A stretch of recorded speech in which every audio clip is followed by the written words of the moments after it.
caught him burglarizing her apartment, and a Florida mayor must apologize to a couple fined thousands of dollars for having their home's exterior painted like Van Gogh's Starry Night. And that is your news brief from The Source. The weather is brought to you by myfwc.com. Safe boating is no accident. On this Thursday, variable cloudiness with a shower and thunderstorm around, mainly during the afternoon hours. High 86 at the coast, 93 inland.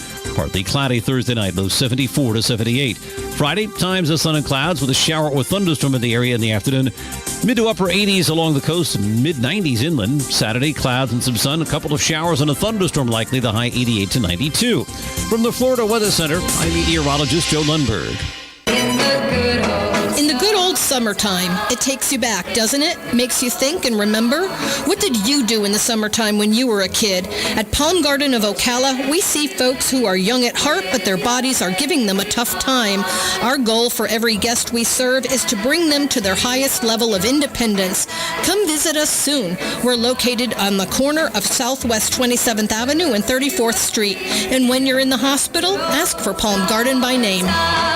Thank you, Jan. 25 minutes before 8 o'clock. Really nice looking Thursday morning. It's July 19th. You are in the heart of summer. What month do you normally think of as the hottest month? July? It's got to be one or two, July or August. August, yeah. I think. Now, August. why is that? I mean, I wonder why we think of August as the hottest month. Well, that's the month I think of. I know some people think of July as being the hottest month. Well, I think of August also. August. Maybe because of that song, Hot August Nights. Is that right? Right? Oh, yeah, there you go. What is the hottest month in Florida? I'm going to type it in here. Google will tell me. July. It says July. Well, it feels like August. I think it's the song. I think we're influenced by the song. Well, I think, too, save your electric bill from July and save your electric bill from August, and then you'll see. If you got your air on all the time, it'll tell you. Then you know, right? Yep. All right, so I'm kind of looking forward to the morning. We got a lot of good guests coming in. Good topics. Of course, Carl Zala coming in, and I have Carl as a candidate, of course, and some of the candidates are not incumbents, and some of them are incumbents. Did I say that right? So you and I yesterday we were having lunch. And we had like a working lunch, and we put together the WOCA local candidate scorecard. We have 20 questions you will ask yourself about the qualifications of a candidate. Nice. Now, we're going to go over this in detail at 10:35, but I just wanted to let you know it's on the WOCA Facebook page if you want to have it in advance so you can maybe give us feedback because it's still clay on the table. Maybe we can change the thing before we finalize it. I feel like it's more or less finalized already anyway. But probably, yeah. I wouldn't doubt it. But the main thing is this. The main thing, I gave each of the 25 points, right? And I thought, okay, well, why would this be worth 5 and that also be worth 5? This one should be worth more than that one. And I agree. Some things maybe should be worth more than other ones. And so therefore, the sheet is just kind of a guide. But the key would be to have the same scoring system for every candidate that you are applying it to. Yes. Yeah, that's the key. Yeah. That's the key. So as long as it's across the board the same, then it'll work for you. And it'll help you figure out who you want to vote for. I think it's a fabulous idea that you came up with. It's wonderful. And I'm telling you, idea. if you're a candidate, you should go through these 20 things and try to figure out how you can improve your score. Right. I'm telling you. I think we have a little thing here that is very useful. I think so, too. I'll put it on my page, too. A little gnat flying. What is it? Little gnat flying around. They're annoying. So excited. Today's the day. We spoke to an author the other day about presidents in baseball, remember? Yes. And today's the day the book is delivered to my friend in New York who loves presidents in baseball. Yeah, right, I said, oh my gosh, if there's ever been a book that's perfect for him, this is the book. He doesn't know it's coming. Exactly. It's a surprise. He's a retired New York City firefighter. And a fire chief. And fire patrolman, yes. Yeah, and the chief, so he's a good guy. He dedicated his life to that. And he's a Mets fan. Yeah. He hates them right now, but he loves them. He supports them. Yeah. Yeah. He worked professionally as a firefighter in New York City, and he worked as a volunteer firefighter on Long Island. And that's dedication, you know. Yeah, for sure. His whole life was about serving the public. Yeah. All right. Still does. There's that. Okay. Okay. Let's start with something silly and fun. Yesterday we missed it. It was National Hot Dog Day. Oh my gosh, we didn't have a hot dog yesterday. I had one this morning at the racetrack when I got gas. Did you really? Yes, I did. They're the best ones ever outside of a ballpark. Well, Disney had some 2-foot-long hot dogs yesterday at Casey's Corner. I guess that's a eating place in the Magic Kingdom. Oh, okay. So that was yesterday only, and it came with your choice of 2 toppings, 1 for each half. Wow. I'm supposing it's a foot-long. It's a shareable footlong. You get a half, I get a half, right? Yeah, I think so. And then you eat at each end. Have you ever done that? No. Eating a hot, No. spaghetti like Lady and the Tramp and stuff? I've never done anything like that. No, I have not done that. But anyway, I just thought it was fun. Another kind of on the fun side, down in Mount Dora, not too far from here, there was a home painted to look like Vincent van Gogh's painting of Starry Night. The Starry Night, right? Yes. That's the name of the painting? So he was fined, or the couple that lived there was fined. So but they took the city to court, and the city lost. Now the city has to pay them $15,000. Good. Oh my God! And they get to keep the painting on the house. Yep. Nice. The city also has to remove a property lien that they put on their house. Jeez. Oh my gosh! Wow. Now, why would that be? I mean, Starry Night is a pretty painting. Why would they have an issue with that? It is. I don't know. I don't know. They probably put Van Gogh's name on it, too. They probably said original artwork by Van Gogh or something. They gave him credit. It's not like their artwork. Anyway. Well, look at all the wallpapers and stuff that have all of those images on it that they sell in the major stores. Well, I don't think that was the reason why. Are you thinking it's like copyright infringement? Yeah. No, that wasn't it. It was like community standards kind of a thing.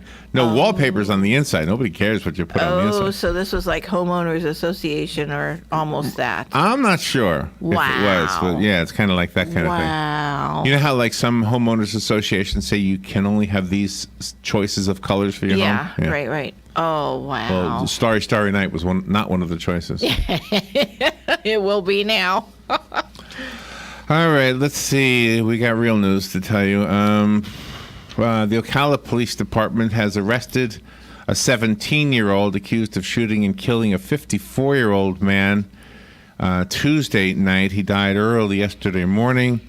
This was at the Parkside Garden Apartments on Northwest 2nd Street. Yeah. The address is 621 Northwest 2nd Street. Several different articles that I read indicate that the people who live at that apartment complex are very frustrated. They say the city needs to be doing things to have more of a police presence there so that drug deals won't go down, and the kind of thing that happens there is not happening from the residents, according to the story. It's happening from people meeting up there. Yeah. So I don't really know the whole story, but it's just if the people who live there are not causing the problem, I'm 100% in favor of what they're trying to say. Oh, sure. There's been a lot of shootings there. The bullets went through the window of that little child's bedroom, and oh my gosh. It must be a location bad area that bad guys say this would be a safe place to sell drugs. So yeah. So yeah, we need to put some police bad. over there and protect those people. It's just crazy. Okay. Yeah, apartment resource officers. Here's an interesting one. I didn't think I would see any more stories about September 11th, 2001 at this point in the game, but there is one. A federal appeals court today will hear arguments in a lawsuit here in Florida seeking disclosure of FBI files that might uncover a U.S.-based support network for some of the hijackers on September 11th, 2001. The case being heard today in Miami focuses on reporting by the online publication Florida Bulldog about a family in Sarasota, Florida, described as a Saudi family, that left their home in Sarasota just before the attacks in 2001. Mm-hmm. The newspaper, the Florida Bulldog, seeks records from the FBI's 9/11 Review Commission. One report from 2002 says the family had many connections to hijackers and noted that they abruptly left Florida without most belongings just before the attacks in New York, Washington, and Pennsylvania. The family has denied any ties to the hijackers. The FBI claims the documents are exempt from disclosure. Gosh. Well, that's an interesting story right there. Yeah, and we all believe that there are a lot of sleeper cells here in the United States, even now. That's what I believe anyway. And all of a sudden, they're going to get, the word to do whatever it is they're going to do. So start with this family. I think, and I know nobody thinks, and whenever I say anything at all about September 11th that veers from the official explanation of what happened, everybody says I'm a conspiracy theorist. What I'm saying here, however, supports the already established conspiracy theory by the official explanation, okay? However, my statement is this. There are, I believe, some things we don't know about what happened that day. Yeah. That's what I'm saying. For sure. There were some loose ends that just didn't satisfy me, and if it satisfies you, okay. I've spoken to a lot of people, including firefighters, including the friend who's getting the book today, by the way. Exactly. Yeah. There was a rocket that was sent up yesterday from West Texas. It was sent up by Jeff Bezos' company. Jeff Bezos, if you don't know, is the guy who started Amazon, who is like the gazillionaire of the world. Yes. He sent up a rocket, and there was a capsule in that rocket, and it went higher than any rocket, I guess, ever before, which is confusing to me, but we went to the moon. How high can you go? You can't go much higher than that. Right, exactly. We went to Mars. We went to Pluto. Yeah. He called the rocket the New Shepard, named after Alan Shepard, by the way. Oh, nice. One of the first astronauts in the U.S. The New Shepard blasted off from West Texas. Once the booster separated, the capsule's escape motor fired, lifting the spacecraft to an altitude of 74 miles. Wow. And that is higher than we've ever done before, I guess, for that particular maneuver. They say it's part of a safety system they were testing. They actually had a mannequin inside so that it would simulate the weight of passengers. The mannequin's name, by the way, Mannequin Skywalker. How clever. I love that. That is great. There were other experiments on board as well. It wasn't just a rocket. There were some experiments on there. Anyway, the whole intent is to eventually allow tourism, space tourism. You go to the moon and back. The first plans do not show people walking on the moon. It shows people going around the dark side of the moon and then coming home back to Earth. Yeah. Break out the martinis. Wow. Party. That's pretty cool. That is pretty cool. Real life Star Trek there. Nice. That'd be cool. Yeah. A dancer at Walt Disney World is suing Walt Disney World because she was pregnant and had twins, was on an 11-month maternity leave, and when she came back, she was asked to audition again for her role. Didn't pass this time, and she was fired. And she says it's because of gender discrimination. You think so? What do you think? No, because you have to try out for things, and if you're not in the tip-top shape as to what's required for that role, then you're done. Yeah, Disney gets around a lot of that stuff, and I support their decision because, hey, after all, they are there for the public's entertainment. Not the guys necessarily flipping hamburgers or driving the garbage trucks. Yeah. But if you're on a stage, you are not being hired, you're being cast. Right, but you have to do the job that you're being cast for. And if she's a dancer and she can't do the dance moves expertly, then you can't hire that person. Look at the Rockettes. If you can't do those dance moves expertly, you're not hired. If you're not can't do the Dallas Cowboy cheerleaders expertly, you're not hired.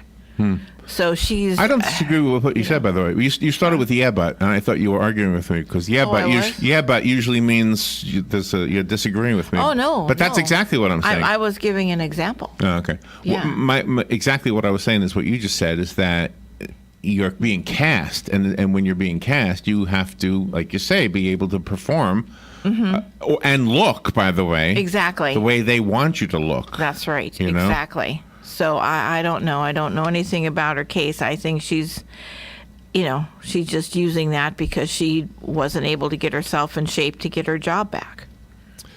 And she wants somebody to feel sorry and if for it was her gender and give her money. if it was gender discrimination, then she wouldn't have been hired the first time. Exactly. I would think. There you go, Your Honor. You're really good. There you go, Your Honor. Should be a lawyer. No, that was a good observation. I'd be a horrible lawyer. There's so many cute girls that work in law offices, Robin. I've been watching Suits, and oh my gosh, they talk about casting. Exactly. I know it's TV. Exactly.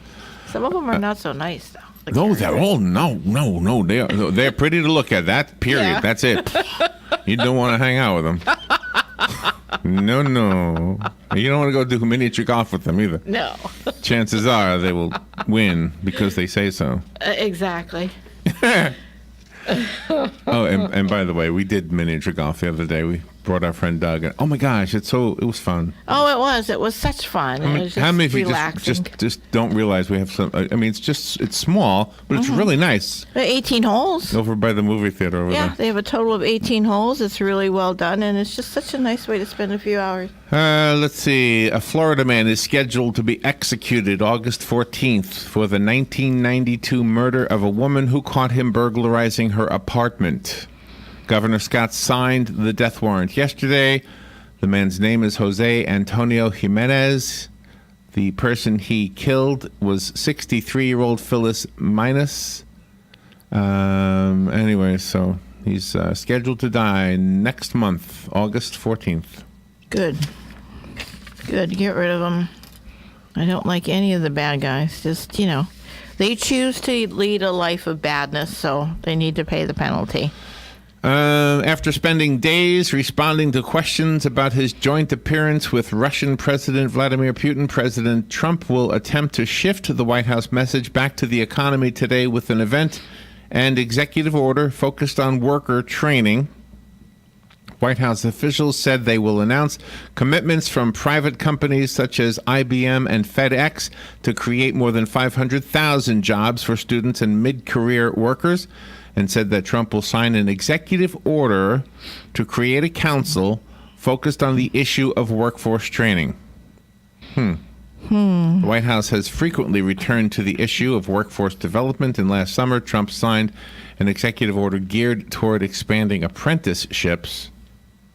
He knows a lot about apprenticeships. Yes, he does. And increasing federal funding for those programs.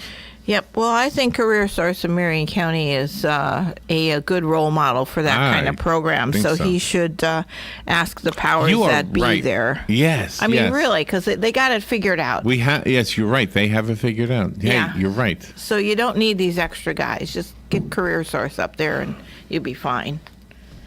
Gosh. Look to the, towns that are actually doing something. A possibility of thunderstorms today could bring much-needed rain to subdue a 26-square-mile wildfire near Yosemite National Park that threatens more than 100 homes and businesses. The fire is being called the Ferguson Fire. It's been ongoing for nearly a week. It's being fed by thousands of dead trees, as well as hot, dry weather and a high-pressure system over the west. And my apple tree just said, I hate when you say dead trees. It's okay. It's okay. Oh, yeah. Okay. Oh, there you go. It looks like it's straightening up a little bit. So, yeah. The potential for thunderstorms could also create containment problems for fire crews due to the erratic winds. Nearly 1,400 firefighters have been sent to battle the deadly flames, which killed a California firefighter last week. Gosh. Wow. Let's see. What do we have here? Something else. Those fires are so scary. Israel's parliament approved a controversial piece of legislation today that defines the country as the nation/state of the Jewish people. It's a Jewish state. I thought it always was a Jewish state. Me too. Critics warn that sidelines minorities. Oh, I get it. Okay, so if they call themselves a Jewish state, then Christians who live there might feel left out. Muslims who live there might feel left out. Gee. The government says the bill, passed in the early morning hours, will merely enshrine into law Israel's existing character. Prime Minister Benjamin Netanyahu called its passage a historic moment in the history of Zionism and the history of the state of Israel. Israel is the nation state of the Jewish people, which honors the individual rights of all of its citizens, he said. I repeat, this is our state, the Jewish state. Yeah. Well, they've always seemed like the Jewish state to me. I prefer a country to not declare themselves anything but I'm so American in that way.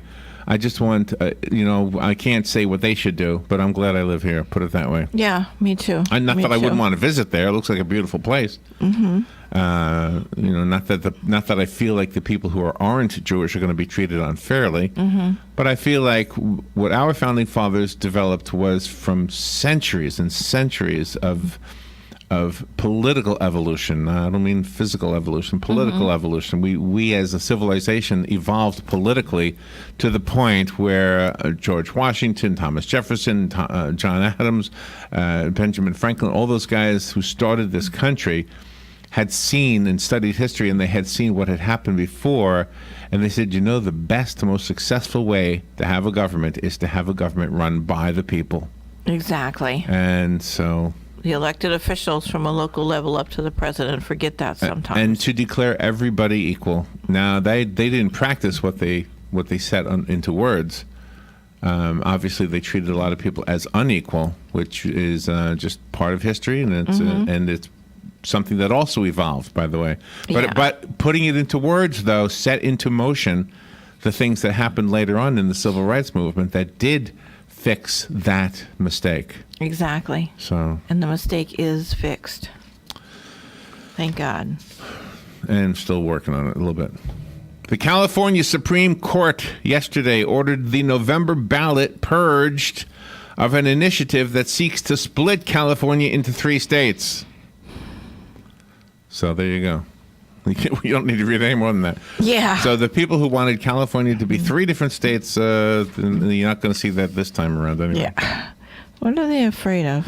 Why would they do that? The people want it. Let them vote on it. Let's see what else. President Donald Trump's proposed military parade slated for November 10th could cost around $12 million. Whoa.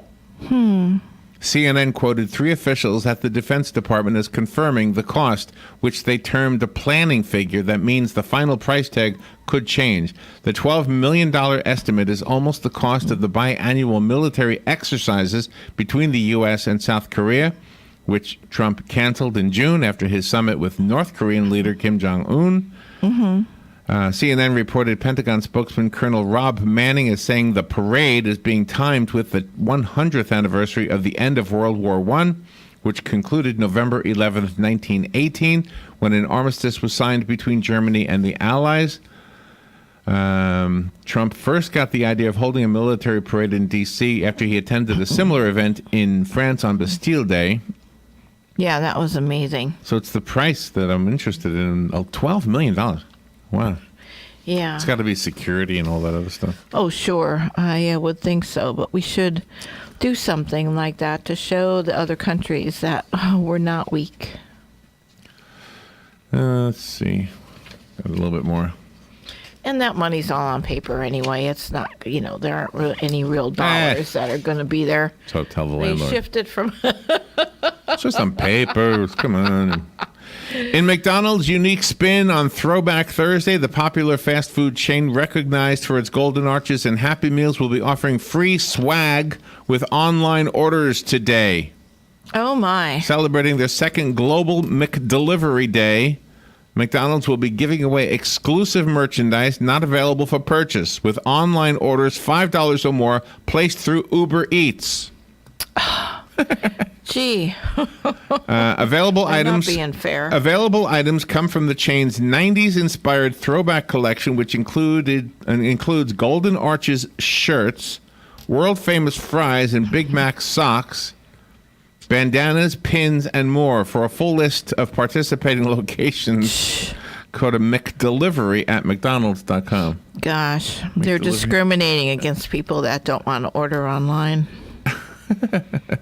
No more drive-thrus. You know, I really don't care. I really don't need a T-shirt. No. I don't need any socks. And one more. No Marvel, no Star Wars, no problem. When annual Geek Culture Extravaganza Comic-Con kicks off today in San Diego for more than 125,000 attendees, it'll be doing so without the heaviest hitters. Disney is staying home with the two biggest movie franchises, while HBO hits Game of Thrones and Westworld are skipping the event also. All right, we'll take a little break. Be right back. You're listening to The Source, WOCA.